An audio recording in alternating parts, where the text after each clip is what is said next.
전쟁에서 장비와 병사의 숫자만큼 중요한 것은 바로 훈련입니다.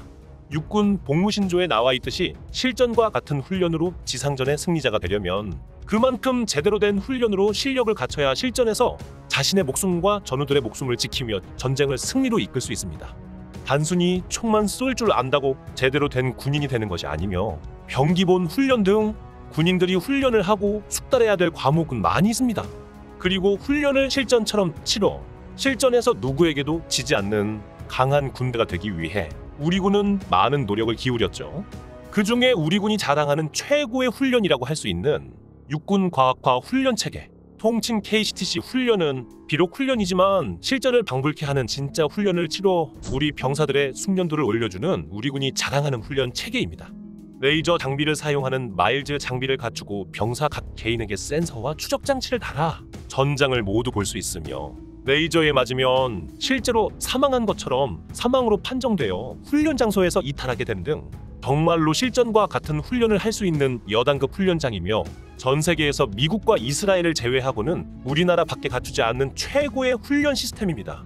한국이 이런 대단한 시스템을 갖췄다고 하자 견학을 왔던 자위대의 간부들이 별거 아니라며 우리도 한번 해보겠다며 참가했다가 30분 만에 전멸하고 한국군의 무서움에 경악을 하게 되었는데요.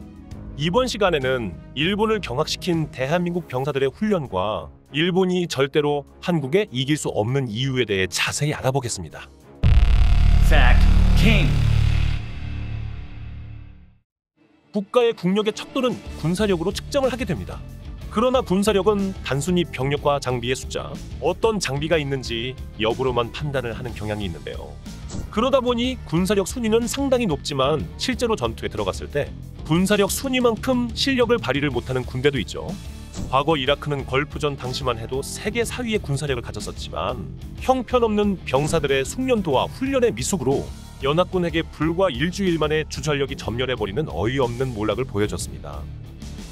작년에 무너진 아프가니스탄의 정규군은 무려 30만이나 된다는 병력을 가지고 있었지만 미국의 지원금을 빼먹기 위해 허위로 인원을 부풀려 서류상으로만 존재하는 병사들이 대부분이었고 그 남아있는 병사들도 훈련조차 제대로 따라오지 못하는 형편없는 수준으로 탈레반의 공세에 자기가 사는 지역조차 방어할 수 있는 능력조차 없었는데요.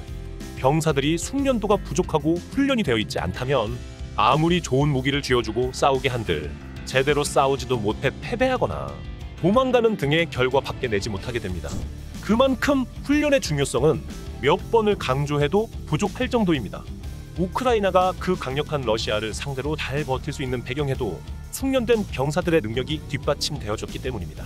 우리 군은 단기간에 숙련된 병사를 만들기 위해 전 세계에서 미국과 이스라엘 밖에 도입하지 않은 육군 과학화 훈련 체계를 갖추어 실전과 같은 훈련을 하고 있습니다. 대부분 장비를 위주로 다루며 병사들이 직접 전투를 하지 않는 해군이나 공군과는 달리 육군과 해병대는 병사들이 직접 총을 들고 전장에 나서 싸우는 임무를 맡게 됩니다. 이에 따라 다양한 상황에 따른 전투의 경험은 전장에서의 생존성에 큰 영향을 미치고 경험이 많은 부대일수록 희생자가 줄어들고 전투에서의 승리하는 데 큰 영향을 주게 되는 것이죠.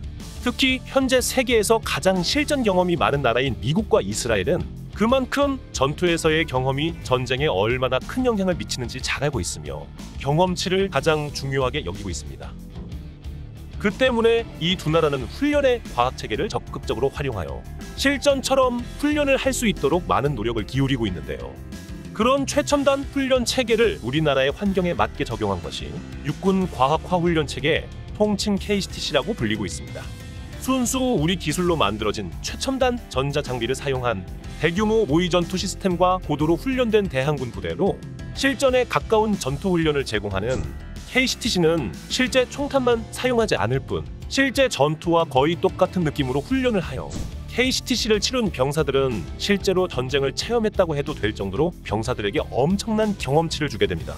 현재 여단 규모로 행해지는 KCTC에 강원도 인제군에 만들어진 훈련장은 여단급의 대규모 부대가 충분히 훈련을 할 수 있을 정도로 넓은 훈련 장소를 제공하고 있으며 부대별로 로테이션으로 대항군과 훈련을 치를 수 있어 육군에 입대한 병사들이 군생활 중 한 번 이상은 KCTC 훈련을 거쳐갈 수 있어 지금의 국군 장병들은 전역하기 전까지 한 번은 실전을 치룬 병사들과 똑같은 수준의 베테랑 병사가 되어 전역을 할 수 있게 되었죠.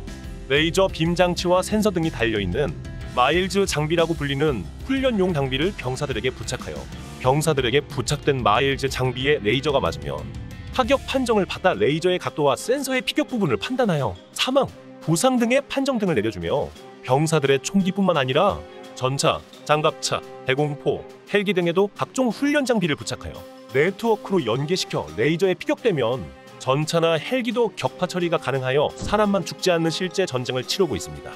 거기다 한국의 경우는 세계에서 가장 최첨단의 훈련 장비를 갖추고 있어 곡사화기나 모해 수류탄의 경우에도 지자기 센서와 GPS를 이용한 모의 전투가 가능해서 다른 선진국들보다 훨씬 더 최첨단의 진짜 같은 훈련을 받고 있습니다.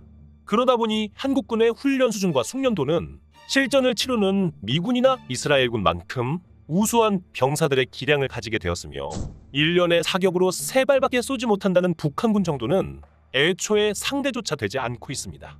북한군의 병력이 국군의 2배가 넘는다고 할지라도 훈련도와 장비의 수준 자체가 비교조차 되지 않아 북한군은 이미 한국군에겐 상대조차 되지 못한다는 것이 세계의 전문가들의 의견입니다.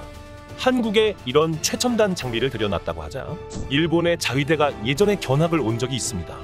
일본의 자위대원들은 은근히 한국의 병사들을 깔보는 면이 있었습니다.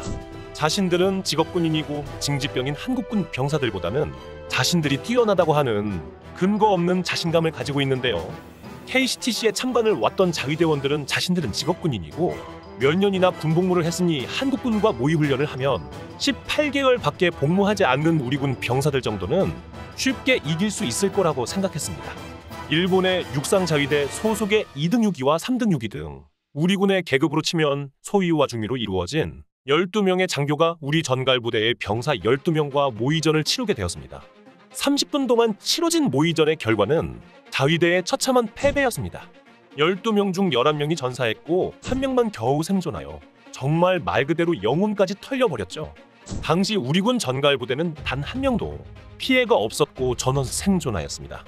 나름 한국에 참관올 정도로 자위대 내에서는 엘리트라고 자부심이 넘치던 자위대원들은 패배를 뼛속까지 기억하게 되었고 한국군은 아주 무서운 군대라고 평가했습니다.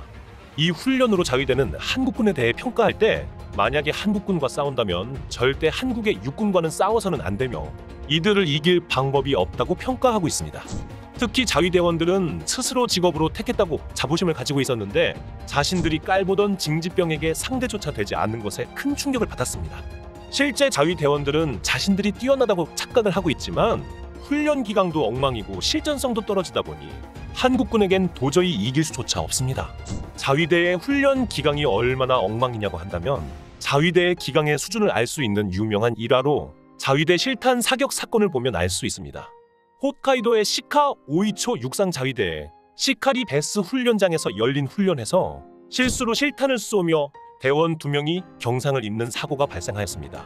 당시 사고에 대해 육상자위대의 공식 발표에서는 본래는 공포탄을 이용하는 훈련을 했으나 실탄이 배포되었고 이걸 모르고 훈련을 하여 사고가 났다고 합니다.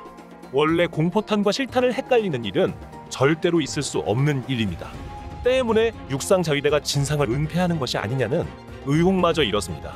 그러나 실상은 보급대원이 공포탄을 보급해야 하는데 실탄을 보급하였고 훈련하는 대원 중에 그 누구도 실탄인 것을 확인하지 않았던 것이었습니다. 본래는 훈련장과 지역에서 총알을 배포하는 규칙을 위반하고 훈련장이 아닌 주둔지에서 탄약을 배포하였고 설상가상으로 탄약을 탄창에 장전하는 과정에서 대원들끼리 잡담을 하며 장전을 했기 때문에 대원들 중 아무도 총알이 실탄인 것을 눈치조차 채지 못했습니다. 덕분에 자신들은 실탄을 장전하고 공포탄이라고 생각하고 교전 훈련을 했습니다. 30분 동안 교전 훈련을 했으나 그동안 아무도 눈치채지 못했으며 조준 사격을 했음에도 심지어 아무도 죽지 않았습니다. 부상을 입었다는 그 2명조차 총알에 맞은 것이 아니라 총알에 맞은 주변에 사물의 파편에 가벼운 찰과상을 입은 게 다였습니다. 이게 일본이 자랑하고 강력하다고 주장하는 자위대원의 수준입니다. 애초에 저런 수준의 대원들이 몇십 년을 복무를 하고 훈련을 아무리 많이 받는들 우리 국군에게 이길 수 없는 것이 당연합니다. 이에 일본 자위대와 한국군의 격차를 알게 된 일본의 네티즌들은 한국군이 일본 땅에 상륙하는 순간 일본이 끝장난다며 한국과는 절대 전쟁을 해서는 안 된다며 입을 모아 말하고 있습니다. 애초에 육군의 장비나 병력 면에서 자위대는 한국군의 상대가 되지 않지만 병사들의 훈련도나 숙련도마저도 넘사벽으로 차원이 다르기 때문입니다. 이에 일본은 한국에 공포를 가질 수밖에 없게 되었고, 일본 남자들이 한국 남자들을 쉽게 볼 수 없는 이유이기도 합니다. 애초에 고작 10km 행군에 라고 하는 대원이 소프라는 자위대원과 정의의 한국군이 상대가 될 수가 없습니다. 대한민국은 강력합니다. 최소한 일본이 멸망전을 각오하고 한국에게 덤빈다면 역으로 우리가 일본을 정복할 정도의 강력한 나라가 되었습니다. 대한민국 국군 장병과 예비군들, 그리고 우리나라의 남성들이 이 나라를 지켜줬기 때문에 대한민국은 강해질 수 있었습니다. 시청해 주셔서 감사합니다. 여러분들의 구독과 좋아요는 매우 큰 힘이 됩니다.